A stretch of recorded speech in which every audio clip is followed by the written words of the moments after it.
Hi friends, అందరితో ఒక విషయం అయితే షేర్ చేసుకోవాలనుకుంటున్నానండి. నేను అంటే కొత్త సంవత్సరం కదా 2024 చాలా మందికి చాలా జ్ఞాపకాలని, అలాగే సంతోషాలని, అలాగే బాధల్ని ఇస్తుందండి.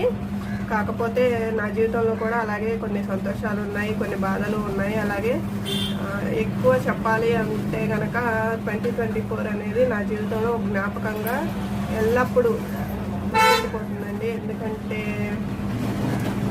నాతో 100 ఏళ్ళు నడవాల్సిన మా హస్బెండ్ ఈ సంవత్సరంలోనే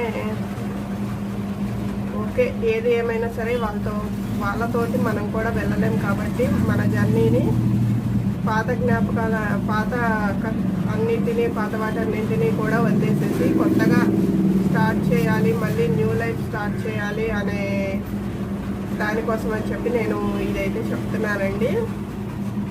పాత వాటితో పాటు మనము వెళ్ళలేము కాబట్టి కొత్త సంతోషాలను ఆహ్వానిస్తూ పాత బాధలన్నింటినీ వెళ్ళగొట్టేసేసి 2025 బాగా అందరికీ సంతోషాలని ఇవ్వాలని, అలాగే ఎవరైతే ఏమేమి అనుకున్నారో వాటన్నింటినీ సాధించుకోవాలని చెప్పి మనస్ఫూర్తిగా కోరుకుంటున్నానండి. అలాగే అందరికీ కూడా 2025 హ్యాపీగా ఉండాలని చెప్పి హ్యాపీ న్యూ ఇయర్ ఫ్రెండ్స్.